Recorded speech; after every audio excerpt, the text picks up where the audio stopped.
ఉగ్రవాదం కంటే ప్రాంతీయవాదం హానికరమని జనసేన అధినేత పవన్ కళ్యాణ్ అన్నారు. ఇవాళ హైదరాబాద్ లో మీడియాతో మాట్లాడిన ఆయన సంచలన వ్యాఖ్యలు చేశారు. ఇటీవల తెలంగాణలో మొదలైన మార్వాడి గో బ్యాక్ ఉద్యమంపై హాట్ కామెంట్స్ చేశారు. ఇలాంటి వాటిపై కేంద్ర ప్రభుత్వం దృష్టి సారించాలన్నారు.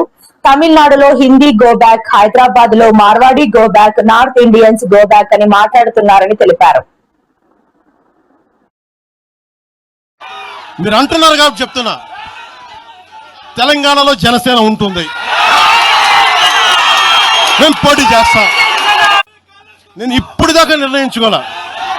మీరు అంటున్నారు కాబట్టి చెప్తున్నా, తెలంగాణలో జనసేన ఉంటుంది,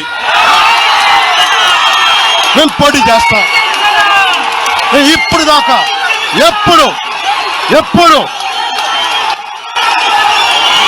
అవసరమైతే తెలంగాణలో తిరుగుతాం, నేనే తిరుగుతా, మేమే తిరుగుతాం. ప్రతి సమస్య మీద మాట్లాడతాం, ప్రతి అన్యాయాన్ని ఎదుర్కొంటాం. ఏం మాట్లాడతారు మీరు? ఇది తెలంగాణ భారతదేశంలో అంతర్భాగం, మర్చిపోకండి. ఏ రోజున ఒక్క మాట మీకు కేసీఆర్ గారి గురించి కానీ ఇన్ని సంవత్సరాల్లో 12 సంవత్సరాల్లో ఒక్క తెలంగాణ నాయకుడిని ప్రభుత్వం ఏర్పాటు చేసినప్పటి నుంచి ఈ రోజు దాకా ఒక మాటంలా. నాకు ఈ మధ్యన వస్తా ఉంటే నువ్వు హైదరాబాద్లోకి ఎలా అడుగు పెడతావు, నీకు హైదరాబాద్లో ఏం పని, ఇది నేను ప్రత్యేకించి చెప్తా ఉన్నా. మీరెవరైనా నన్ను బెదిరించడానికి, బెదిరించే వాళ్ళ మీ అయ్యా జాగీరా తెలంగాణ?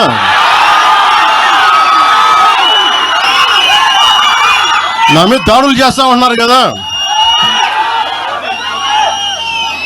నాకు తెలంగాణలో బెదిరింపుల కంటే కూడా ఆంధ్రాలో బెదిరింపులు ఎక్కువ. నాకు తెలంగాణలో ఇంకా రానివ్వు అంటారు నన్ను, ఆంధ్రాలో అయితే తల తీసేయనంటారు కోనసీమలో కొంతమంది. నేను ఓడిపోయినప్పుడు 2019లో ఓడిపోయినప్పుడు మన తెలంగాణ నాయకులు ఒకరే చెప్పారు, అన్నా మా తెలంగాణలో ఉంటే నీకు పరిస్థితి రానిచ్చేవాళ్ళం కాదని చెప్పి. నాకు నిజంగా నాకు బాగా ఇబ్బంది కలిగించే అంశం ఈ మధ్యన పదే చూస్తూ ఉన్నాను. మాట్లాడితే ఆంధ్ర ఆంధ్ర ఆంధ్ర అని చెప్తా ఉన్నారు. తెలంగాణ ప్రజలకి ఆంధ్ర మీద విద్వేషం లేదు, తెలంగాణ నాయకులందరికీ విద్వేషం లేదు. తెలంగాణ ఏర్పాటు కావాలని కోరుకున్నారు కానీ ఆంధ్ర ప్రజల మీద ఎక్కడా విద్వేషం చూపించలేదు. నిజంగా తెలంగాణ ప్రజలు కానీ మొత్తం తెలంగాణ నాయకులు కానీ విద్వేషం చూపించి ఉంటే ఈ రోజున ఒక్క ఆంధ్ర ప్రాంత వ్యక్తి కూడా ఇక్కడ తెలంగాణలో ఉండలేడు. ఇంకొక మాట చెప్తున్నాను, ఎస్ మిస్టర్ పవన్ కళ్యాణ్, ఇది మా అయ్య జాగిరే, మా తెలంగాణ ప్రజల అయ్య జాగిరే.